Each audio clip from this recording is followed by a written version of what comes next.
Il ne portait pas d'uniforme, il ne tirait presque jamais.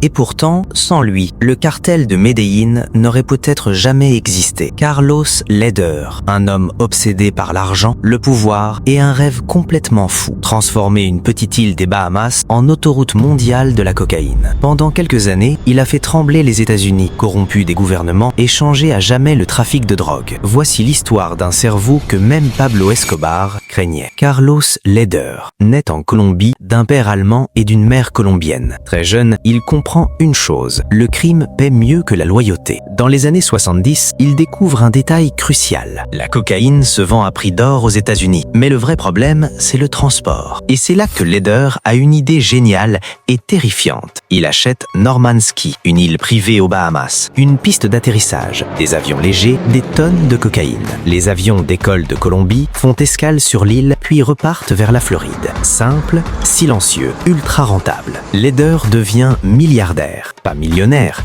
milliardaire. Il vit comme un dieu, avion privé, fêtes, gardes armés. Mais surtout, il devient indispensable.